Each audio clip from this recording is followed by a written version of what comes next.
Bonjour à tous. Dans le cours d'aujourd'hui, nous allons parler des dérivés et du calcul différentiel, qui sont deux concepts associés. Alors pour vous expliquer ce que sont ces deux concepts, je vais partir de concepts encore plus fondamentaux, que vous comprenez pour certains déjà, mais ce n'est pas grave, je vais vraiment partir de la base pour que même ceux qui ont le plus de mal puissent comprendre. Donc la dérivée, c'est quoi? C'est un concept mathématique associé au concept de tangente, de point et de courbe. En effet, si on a une équation mathématique, on peut la représenter par une courbe. Alors ça, vous le savez déjà. Et cette courbe, elle est composée, dans le cadre d'une équation mathématique, d'une infinité de points. Et en chacun de ces points, on peut tracer la tangente. Alors j'aimerais quand même revenir sur le concept de courbe. En physique, si on a beaucoup de points, grâce à une expérience qu'on a réalisée par exemple en laboratoire, on peut aussi tracer une courbe. Mais alors à ce moment-là, cette courbe, elle n'aura pas une infinité de points. Une courbe ne peut avoir une infinité de points que si l'on part d'une équation mathématique. Donc reprenons. La tangente, qu'est-ce que c'est? C'est une droite qui touche la courbe au plus près, au voisinage d'un point donné, ici. C'est comme si en fait elle effleurait la courbe.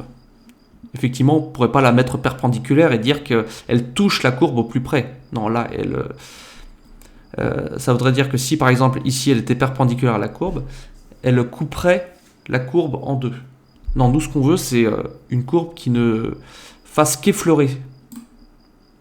Et d'ailleurs plus précisément, si la courbe n'est pas une droite, la tangente en un point touche la courbe seulement en ce seul point, comme vous pouvez le voir ici, avec la petite animation.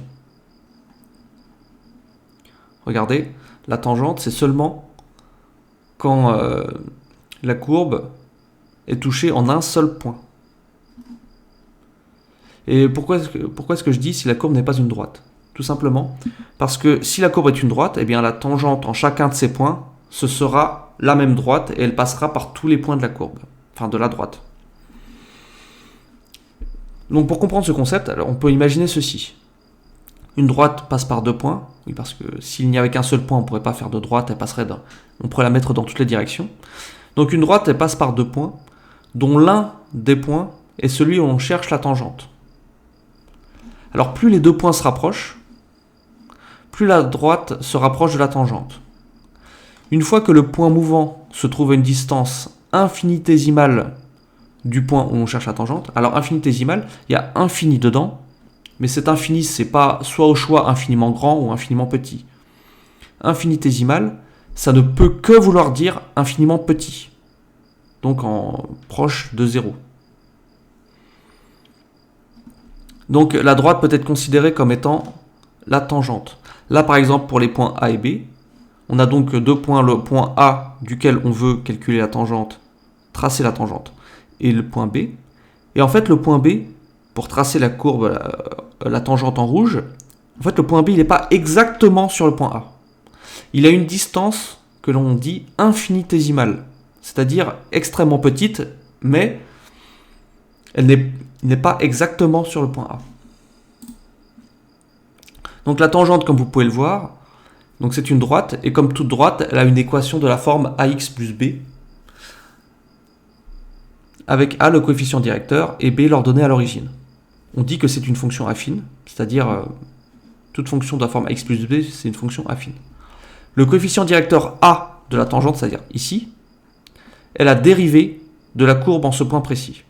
Donc la dérivée, il faut bien faire la différence entre les deux. La dérivée, c'est une équation, alors que la tangente, c'est une droite. Et pourquoi la dérivée, elle est seulement composée du a de l'équation de la tangente? Pourquoi est-ce qu'elle est seulement composée du coefficient directeur? Parce que la dérivée, elle mesure l'ampleur du changement, donc de l'évolution, dans une courbe. C'est-à-dire une évolution qui peut être soit positive, soit négative. Parce que si on a le coefficient directeur qui vaut 0, on a donc une droite constante. Et vu que c'est constant, en fait, elle ne va ni monter ni descendre, elle ne mesure donc aucune évolution, il n'y a aucun changement. Et c'est le fait que justement la courbe soit croisse ou décroisse qui fait qu'il y a un changement. Et c'est pour ça qu'en fait B n'est pas intéressant quand on veut mesurer le changement. C'est un petit peu comme si on voulait mesurer, disons, une distance. Alors peu importe que le point il soit à 1000 km de Paris ou à 1 km de... Par exemple à 1000 km de la Tour Eiffel ou à 1 km de la Tour Eiffel, si je fais 1 mètre, j'aurais fait 1 mètre. C'est ça mon changement. Peu importe en fait où il se trouve par rapport à l'origine d'un repère qu'on aurait décidé. Donc le coefficient directeur de la tangente, c'est ce qui montre le changement, en montrant la pente d'une courbe en chacun de ces points. Et comme nous, ce qu'on veut avec la dérivée, c'est l'évolution dans une courbe, vu que le coefficient directeur de la tangente, c'est ce qui montre l'évolution dans une courbe, et c'est seulement lui qui montre l'évolution d'une courbe, alors ça permet une telle mesure. Et donc c'est pour ça que le coefficient directeur de la tangente, c'est la dérivée. Alors, prenons un exemple pour mieux comprendre comment ça se manifeste. On a une dérivée usuelle qui est celle de x carré, qui est égale à 2x. Parce que la dérivée de x carré, c'est 2x. Et comment est-ce qu'on va pouvoir voir ça?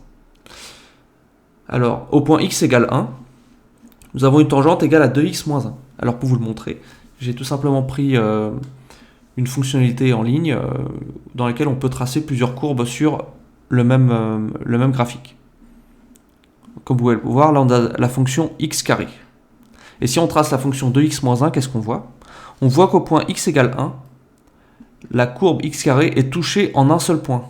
Alors certes, on pourrait croire que la courbe est touchée en plusieurs points, et c'est parce que c'est pas assez bien défini, mais d'un point de vue mathématique, la courbe n'est touchée qu'en un seul point. Au point égale 2, qu'est-ce qu'on a? On se rend compte que au point x égale 2, la tangente, elle vaut 4x moins 4. Au point x égale 3, la tangente, elle vaut 6x moins 9 ici. Donc, est-ce que vous avez compris la tendance qui se dessine pour ces tangentes? Donc, pour rappel, c'est 2x moins 1 pour x égale 1, 4x moins 4 pour x égale 2, 6x moins 9 pour x égale 3. Et comme a égale 2 pour x égale 1, a égale 4 pour x égale 2 et a égale 6 pour x égale 3, on se rend bien compte que a et x sont liés. Le coefficient directeur et x sont liés. En fait, a, il vaut 2x. On a aussi b qui vaut moins x carré. Alors, je mets juste pour référence, mais il n'a donc pas d'importance par rapport à ce que l'on recherche. Donc, on a dit que a, c'est la dérivée de la courbe. Notre courbe est x carré, et on avait dit que sa dérivée vaut 2x. Et ça colle exactement avec ce coefficient directeur ici, qui vaut bien 2x. Alors, on va reprendre un autre exemple pour que ça rentre mieux. Une autre dérivée usuelle, c'est celle de x carré, qui est égale à 3, de x cube, qui est égale à 3x carré. Alors, regardons ensemble, encore une fois, comment ça se manifeste. Donc, au point x égale 1, nous avons une tangente égale à 3x moins 2. Au point x égale 2, nous avons une tangente, ici, qui est égale à 12x moins 16. Et au point x égale 3, qui est ici, donc c'est 27x moins 54. Donc, encore une fois, quelle est la tendance qui se dessine pour cette tangente? Donc, pour rappel, 3x moins 2 pour 1, 12x moins 16 pour 2, 27x moins 54 pour 3. Donc le coefficient directeur, on se rend bien compte que de 3 à 1, de 12 à 2 et de 27 à 3, bah, c'est 3x carré. Et b, il vaut moins 2x cube. Alors, encore une fois, a, c'est la dérivée de la courbe. Notre courbe est x cube, et on avait dit que sa dérivée valait 3x carré. Ce qui colle avec le coefficient directeur, là, ici, 3x carré, que l'on a trouvé. Donc vous vous rendez bien compte que c'est quelque chose de juste. Vous vous rendez bien compte du lien qu'il y a entre les deux. Et donc vous comprenez aussi pourquoi x exposant n, la dérivée de x exposant n vaut n multiplié par x n-1. Donc par exemple la dérivée de x exposant 1, elle vaut directement 1. Le x disparaît parce qu'en fait ça fait 1 fois x puissance 1 moins 1, c'est-à-dire 0, et x exposant 0 ça vaut 1. Et 1 fois 1 ça vaut 1. Alors x carré ça vaut quoi? Ça vaut 2 fois x puissance 1, donc 2x. X cube ça vaut 3x carré. X puissance 4 ça vaut 4x cube. Enfin, vous avez compris le principe. Et donc ça peut être retrouvé via ces courbes là, ce phénomène. Alors pourquoi toutes ces précisions? Alors c'est pour comprendre quand marchent les dérivés, parce que maintenant on va parler de quelque chose d'un peu plus compliqué, mais qui est complètement lié en fait à tout cela. Donc en résumé, rappelez-vous bien qu'une dérivée, c'est un coefficient, c'est le coefficient directeur des tangentes de tous les points d'une courbe donnée, et qu'elle permet de décrire avec précision l'évolution de la dite courbe. Cette dernière caractéristique est importante, et nous allons voir en quoi dans la suite du cours. Alors on va reparler maintenant de vitesse, comme dans un des chapitres précédents. Même si vous pourriez considérer le cours actuel de cette vidéo comme la continuité de l'autre cours, comme si en fait on n'est pas fini le chapitre, ce n'est pas exact. Disons qu'on fait ce qu'on appelle de l'enseignement circulaire, c'est-à-dire que on reprend au fur et à mesure de l'année des chapitres qui ont déjà été vus pour vous faire réviser tout simplement ce que l'on a déjà vu pour éviter que vous l'oubliez plus facilement. Donc pourquoi parler de la vitesse ? En fait, le calcul de la vitesse, si on connaît la courbe de la position en fonction du temps, est lié aux dérivées. C'est donc un bon exemple d'utilisation de celle-ci. On aurait pu prendre d'autres exemples, mais vu qu'on a déjà vu la vitesse et l'accélération, c'est ce qu'il y a de mieux en fait pour traiter le sujet des dérivés et du calcul différentiel. Et donc si vous vous rappelez bien, dans le chapitre sur le mouvement, nous avions effectivement trouvé l'équation de la position en fonction du temps. Et elle s'exprimait ainsi. Et alors si vous vous rappelez bien dans le TP, dont je vous avais envoyé la vidéo de correction, nous avions ceci. C'est la courbe ici. Comme nous l'avons vu précédemment, la dérivée a pour définition de rendre compte de l'évolution d'une courbe et donc d'une équation, c'est-à-dire de l'équation qui a permis de tracer la courbe. Or, la vitesse, c'est l'évolution de la position. En faisant la dérivée de l'équation de la position, on va donc trouver comment elle change et on va ainsi pouvoir obtenir l'équation de la vitesse. Comme la position d'un objet en chute libre a pour équation ceci qu'on a vu à la diapositive précédente. Alors l'équation de la vitesse, elle vaut combien ? Elle vaut V qui est égal à dy sur dt. Et là, ça, ce sont des différentiels. On va en parler dans la diapositive suivante. Et les différentiels, c'est juste dire qu'on fait la dérivée de y. Et la dérivée de y, elle vaut quoi ? Enfin, la dérivée de y par rapport à t. T étant la variable que l'on va dériver. Donc ici, 1 demi de g, ça on n'y touche pas. Parce que ça, c'est pas variable, c'est constant, on n'y touche pas. Par contre, le t carré, comme on l'a vu, t carré, c'est quoi la dérivée ? C'est 2 fois t.